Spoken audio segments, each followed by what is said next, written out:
The world's most powerful people? Not exactly the brightest bulbs in the chandelier. Forget masterminds. These were the kind of men who thought kissing a ceramic dog's backside made them clever. The so-called elite didn't spend their time hatching world domination plots. No, they were busy writing the dumbest, pettiest, and most laugh-out-loud ridiculous rules you've ever heard. Rules so absurd you'll wonder how these clowns managed to hold a fork, let alone a throne. Today, we're pulling back the velvet curtain on 33 of history's most idiotic club rules. Proof that power and brains don't always show up to the same party. 1. So, you're an 18th century Catholic nobleman, and the Pope, the guy with the direct line to God, just declared that your favorite clubhouse, the Freemasons, is a sin. What do? You form the Order of the Pug. Of all the majestic animals they could have chosen, a lion, an eagle, a freaking dragon, they went with the one dog that looks like it's having a permanent allergic reaction. And the initiation? Oh, it was a masterpiece of humiliation. To prove your loyalty, you had to get on your hands and knees and plant a big wet kiss on the butt of a porcelain pug statue. I'm not making this up. You have to wonder about the meeting where this was decided. Okay, we need a ritual that shows true devotion but is also super secret. I've got it. Ceramic dog ass. It's the perfect filter for new members. It weeds out anyone with an ounce of self-respect, leaving only those truly committed to high-level, expensive foolishness. 2. Meanwhile, over at the prestigious University of Virginia, a secret society called the Hounds decided that the best way to be secret was to be spectacularly, unforgettably public. Their sacred, time-honored rule was to periodically sprint across the main campus, completely naked, while howling at the moon like a pack of rabid dogs on bath salts. This wasn't some silly hazing ritual, this was their entire identity. Can you imagine being a student, sleep-deprived and fueled by cheap coffee, looking out the library window to see a dozen of your classmates who will one day run the country just letting it all hang out, barking their heads off? You wouldn't even be sure it was real. You'd just blink, shake your head, and assume the caffeine was finally making you hallucinate. It's the kind of chaotic, confusing energy that says, we're smart enough to get into this university, but dumb enough to think this is a good idea. 3. If you've ever felt like your brain was just a useless lump of jelly, then my friend, have I found your spiritual home. The Order of the Blather Skites was a 19th century American society with one glorious god-tier rule. If you said anything intelligent, logical, or remotely sensible, you were fined. Their entire purpose was to get together and celebrate the art of talking absolute nonsense. Think of it as a live-action internet comment section. I imagine their meetings were just a beautiful symphony of stupidity. One guy stands up and declares, "I believe squirrels are tiny, furry spies from the future," and everyone applauds. Then some poor soul accidentally says, "Well, actually, crop yields are up this quarter," and the whole room just freezes. A record scratches. The treasurer sighs, pulls out a ledger and says, "Damn it, Bartholomew, you know the rules. Pay the moron tax." 4. From a club that fined you for being smart to a club whose only rule was a testament to extreme, pointless endurance. Welcome to the everlasting club in England. Their guiding principle was simple, but soul-crushingly exhausting. The club must never, ever, under any circumstances, stop. It had to be in session 24/7, 365. Members had to sign up for shifts, like they were guarding a national monument, but instead of protecting anything valuable, their job was to just sit there. Imagine trying to explain that to your family. "Sorry I missed your birth, son, but I had the 2 to 6 a.m. existing shift at the club. Somebody had to do it." What a logistical nightmare. Okay, who's got the Tuesday overnight? Johnson can't make it, his cat is sick. Can anyone cover his shift of staring at a wall? It is the most profound commitment to the most pointless idea in the history of mankind. 5. In a world obsessed with cheekbones and perfect hair, one 18th century English club looked at conventional beauty and said, "Nah, we're good." The Ugly Face Club was exactly what it sounds like, but even more exclusive than you'd think. The one and only rule for membership was that you had to be genuinely, breathtakingly, and non-negotiably ugly. This wasn't a club for the slightly plain. This was the all-star team of unfortunate genetics. They were looking for men whose faces could curdle milk from 100 paces away. Imagine the bouncer at the door, turning people away. "Sorry, sir, your nose is far too straight, and is that a dimple? A dimple? Get out of here, you monster. We have standards." It was the one place on earth where a man could walk in, have everyone stare at his spectacularly crooked face, and hear the president declare, "My God, Bartholomew, you're beautiful." 6. You remember Pythagoras from geometry class. He was the genius who gave us that theorem about triangles that you immediately forgot after the test. Well, that same brilliant mind also ran a secret society with a #1 rule that is so baffling it deserves its own chapter in the book of What Were They Thinking? The most sacred, unbreakable law of the Pythagoreans was no beans. That's it. No chili. No refried beans. No bean soup. Why? Because this mathematical titan genuinely believed that beans were filled with the tiny, reincarnated souls of dead people. To him, a burrito wasn't just lunch, it was a delicious little ghost prison.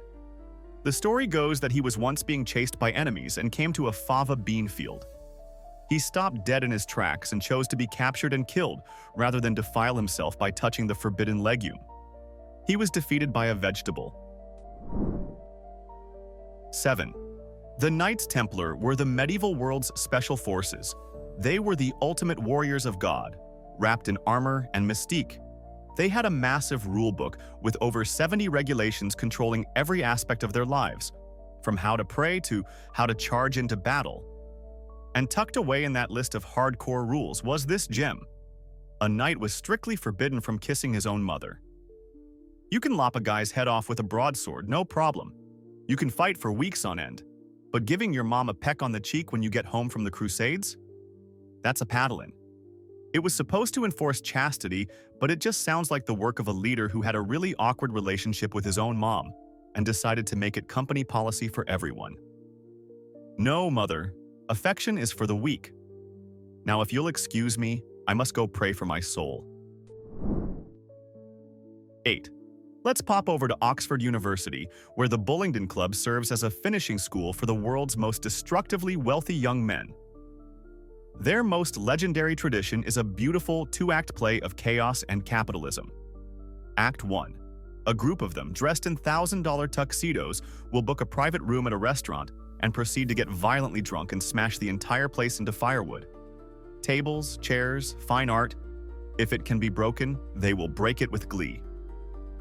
Act 2, and this is the genius part of the rule, is to immediately, while standing amidst the splinters and shattered glass, pull out obscene wads of cash and pay the horrified owner for every last bit of damage, usually double or triple its worth. It's a power move that says, my personal boredom is a viable stimulus package for your small business.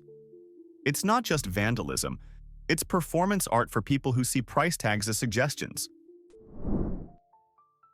9. If you thought kissing a porcelain pug's butt was weird, hold my beer, because 18th century Scotland is about to one-up it. A high society club of gentlemen called themselves the Beggars, venison, which sounds charmingly rustic, like a folk band. It was not. Their initiation rule was, to put it mildly, an invasive physical. A new member would be brought into a room full of esteemed lords and landowners, where he was required to expose his genitals for a formal inspection. The other members would then bless them. We're not talking about a symbolic gesture here.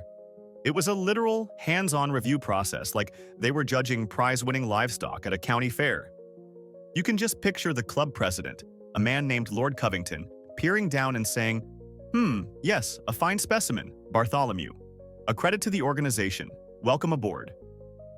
It is the single most bizarre, awkward, and profoundly unnecessary team-building exercise in human history. 10. Have you ever ignored a call from a number you don't recognize?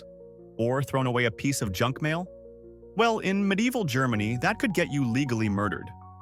A secret society of judges called the Veimic courts operated as a sort of shadow judiciary. If they wanted to summon you, they'd nail a notice to your door. Their central rule was simple. You ignore the first summons, fine. You ignore the second one, they're getting annoyed. But if you ignored the third summons, you were automatically declared guilty, and every single member of the society, scattered across the land, was given a green light to hunt you down and kill you on sight. No trial, no appeal. It was like getting 3 spam emails, and the third one unleashes a horde of assassins. It's the ultimate consequence for ghosting someone. Imagine explaining that. What happened to Dave? Oh, he forgot to RSVP to the Veimic court's potluck. They're not happy. 11. You've heard of the Hellfire Club. It sounds terrifying, like a place for genuine devil worship. But the reality was much dumber and, frankly, more pathetic. It was essentially a club for ridiculously rich 18th century English aristocrats who were bored out of their minds. Their main rule was mandatory participation in parody, religious ceremonies. They weren't actually hailing Satan. They were just trolling the church for kicks.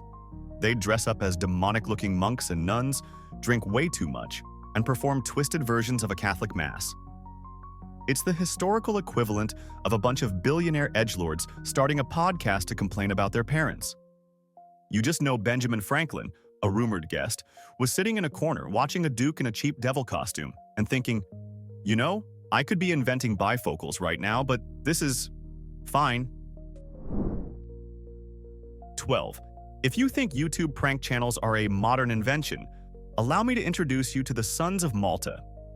This 19th century American fraternity had one guiding principle, one sacred purpose for their existence: to plan and execute the most elaborate, pointless, and humiliating public pranks on their new members imaginable. This wasn't just putting a whoopee cushion on a chair. We're talking about complex, multi-stage operations that required costumes, props, and the participation of dozens of people, all to make one guy look like a complete idiot. They were the original masters of weaponized absurdity. Their entire rulebook was basically just a list of increasingly ridiculous ways to mess with people.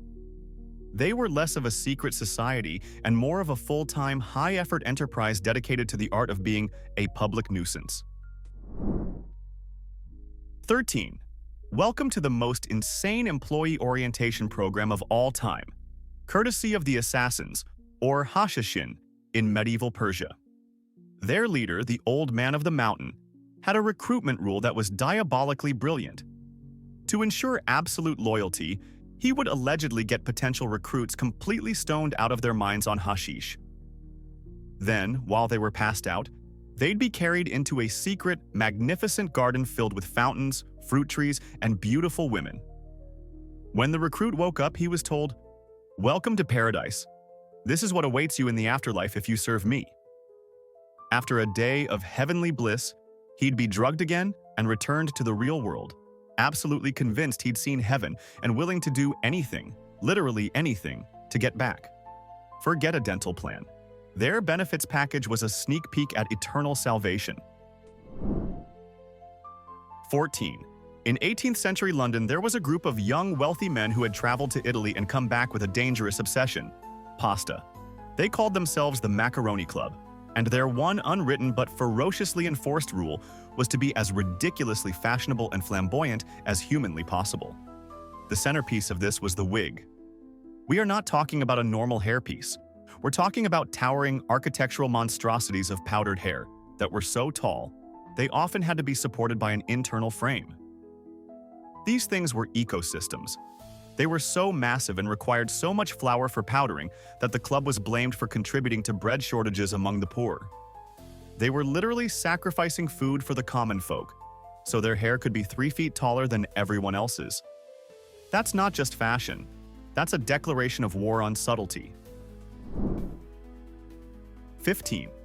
For centuries, the Freemasons have been one of the world's most famous secret societies.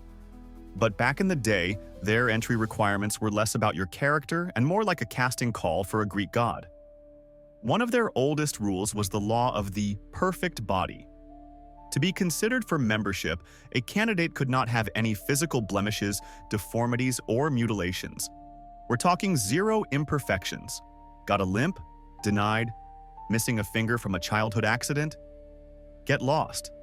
Have a big, ugly scar from saving a puppy from a bear? Too bad. Try the Elks Lodge.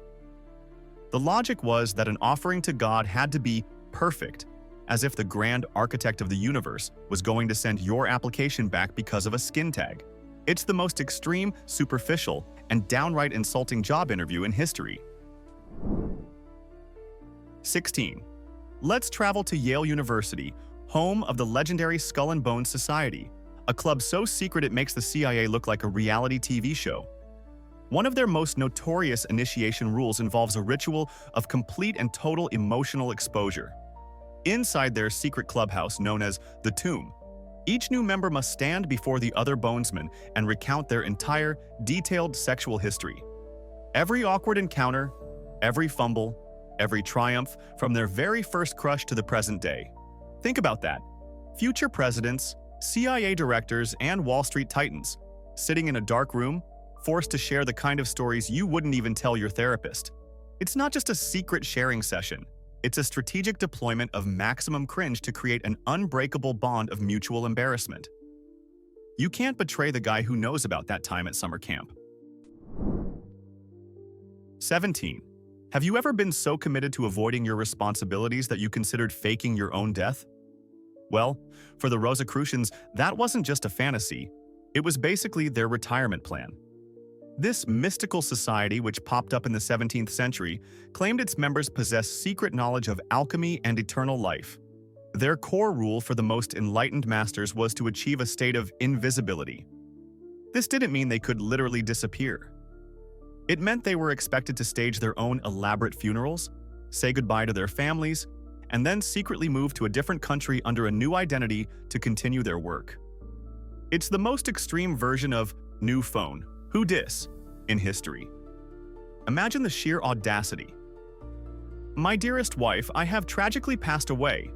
My funeral is on Tuesday. Anyway, I'll be in Prague if you need me. My new name is Klaus. It's not just dedication. It's a level of drama that makes daytime soap operas look tame. 18. In the golden age of American fraternal orders, there was a club called the Improved Order of Red Men. Its members were exclusively white guys, and their central rule was to base their entire identity on the most cartoonish, stereotypical, and frankly, offensive version of Native American culture they could imagine. They called their lodges tribes, their meeting halls wigwams, and kept records using pictograms instead of, words. They'd refer to months as cold moon or worm moon, and calculate years not from the birth of Christ, but from the arrival of Columbus. It's like a bunch of dads from Ohio decided to build a clubhouse by only reading the back of a box of cheap cigars. The sheer, blissful ignorance required to look at this whole setup and think, yes, this is a respectful and appropriate way to honor another culture, is absolutely staggering. 19. If you think your neighborhood watch is intense, get a load of the Leopard Society from West Africa.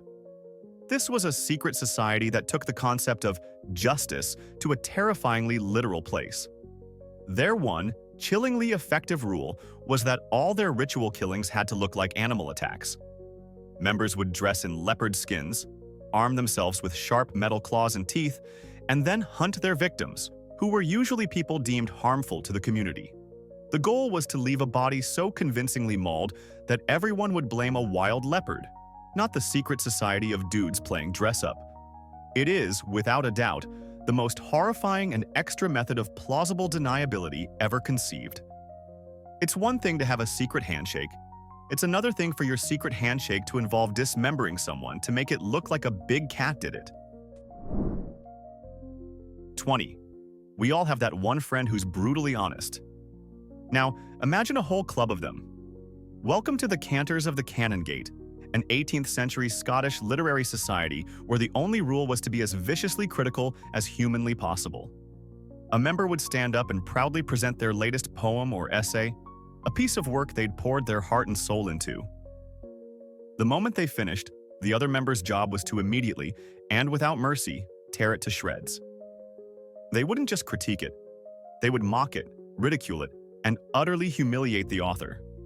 It was a writer's workshop run by a firing squad. This wasn't about constructive criticism. It was about intellectual bloodsport. You'd have to have skin thicker than a battleship's hull to survive a single meeting. 21. The Mohawks of 18th century London were less of a secret society and more of a rampaging gang of rich, bored aristocrats with too much time and not enough consequences. Their main rule was to invent new and creative ways to terrorize the citizens of London after dark.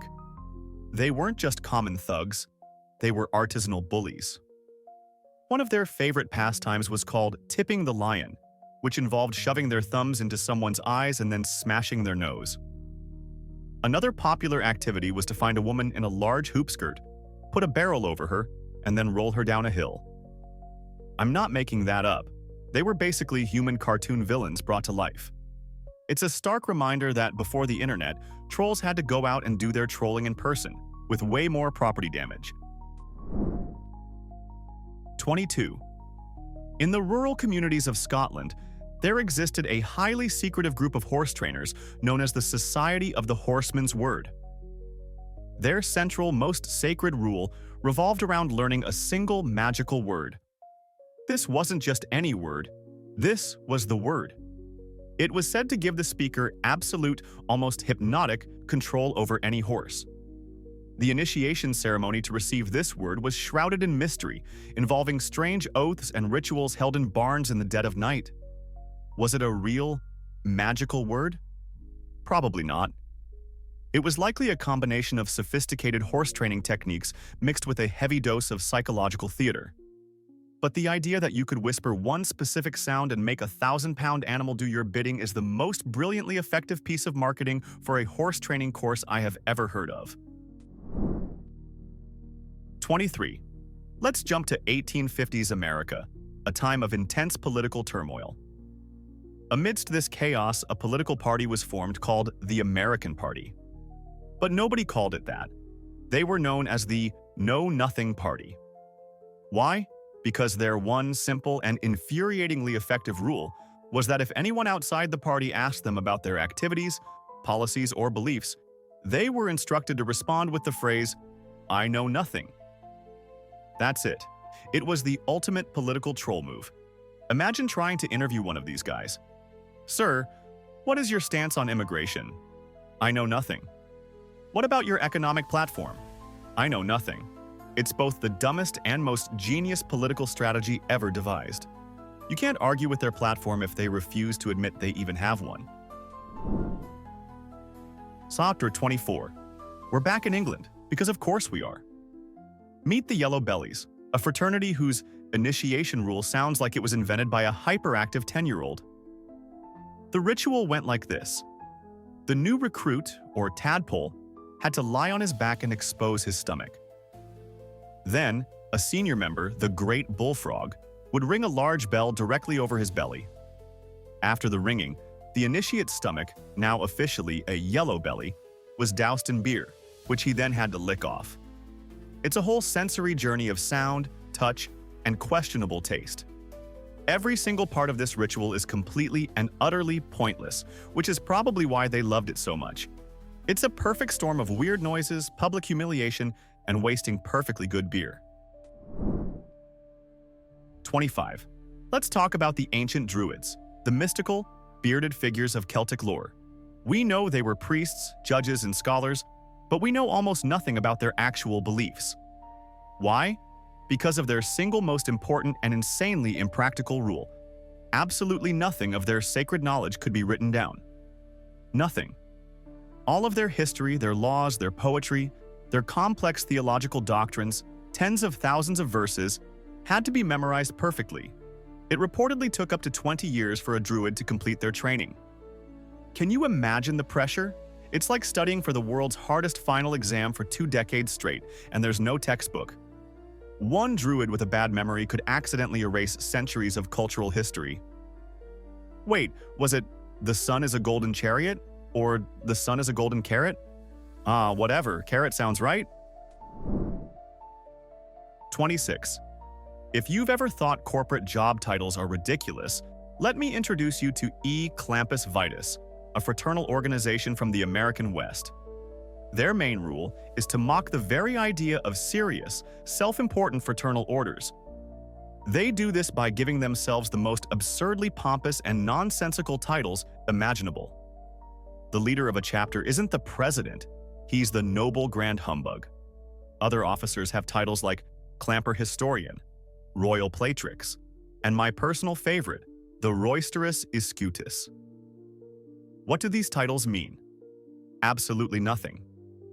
Their meetings are a chaotic mix of drinking, telling tall tales, and dedicating historical plaques to completely random or ridiculous events.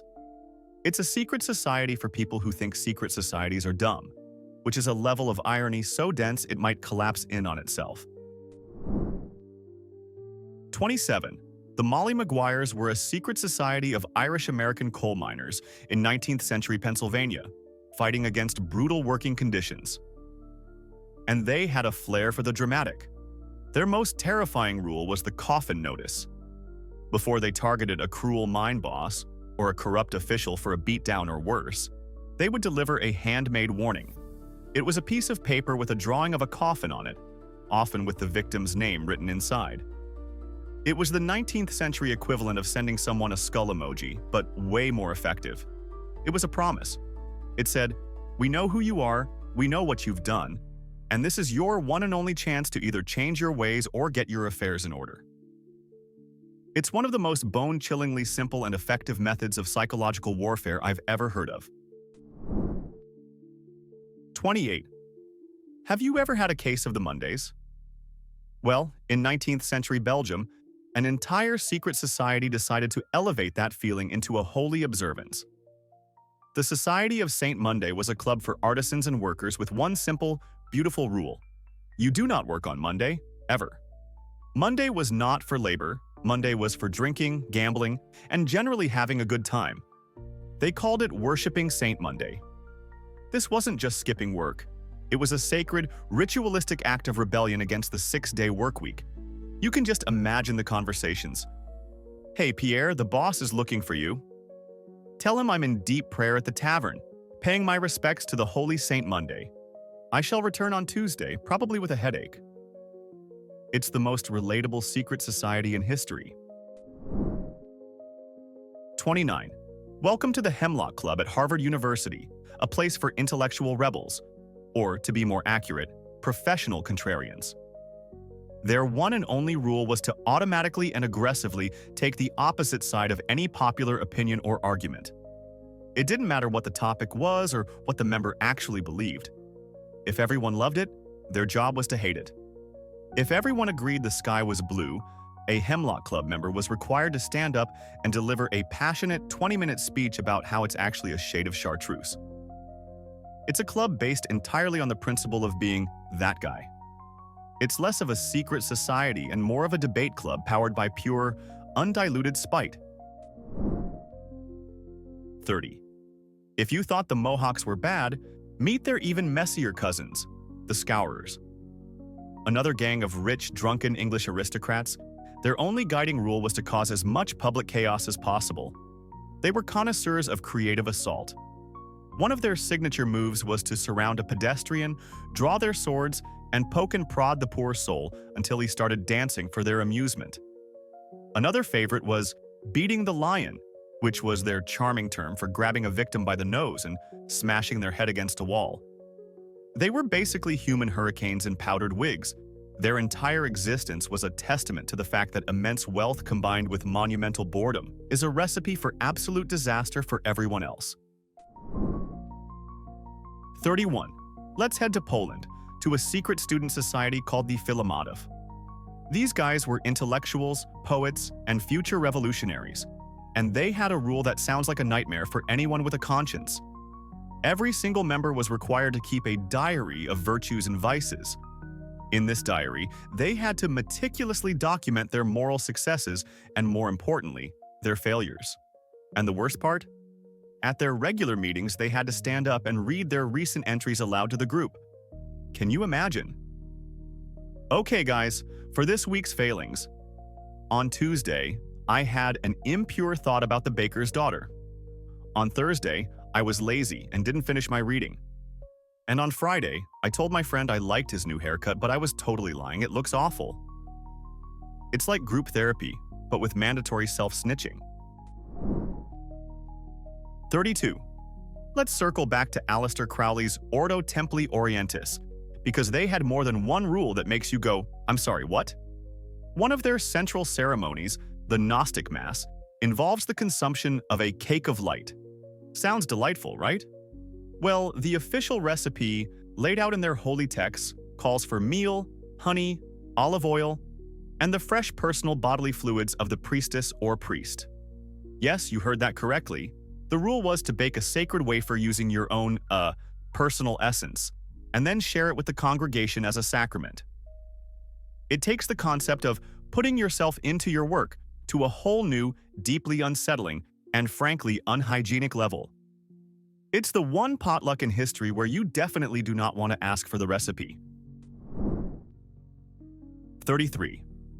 And finally, we end where all great endeavors should, by doing absolutely nothing. The Do-Nothing Club of 19th century Netherlands had the simplest and most profound rule of all: total, absolute, and uninterrupted inaction. Members would meet in a room, sit in comfortable chairs, light their pipes, and then remain completely silent and motionless for hours.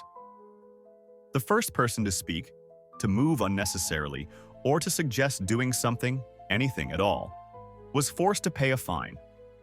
It was a cult of lethargy, a sanctuary of sloth. They weren't meditating, they were competitively chilling. It is the ultimate anti-hustle culture, a secret society dedicated to the glorious, sacred art of sitting on your ass and shutting up. And frankly, after the chaos of all these other rules, it sounds like heaven. And that's the uncomfortable truth. History wasn't shaped by geniuses. It was shaped by weird little tyrants with too much time and too little sense. So here's my challenge to you.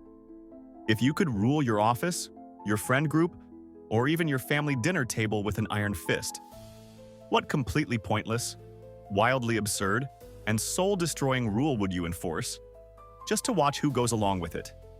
No noble intentions, pure chaos. Drop your most creative acts of petty tyranny in the comments. I dare you. And if this peek into history's dumbest minds gave you a laugh, smash that like button and subscribe for more beautifully stupid stories.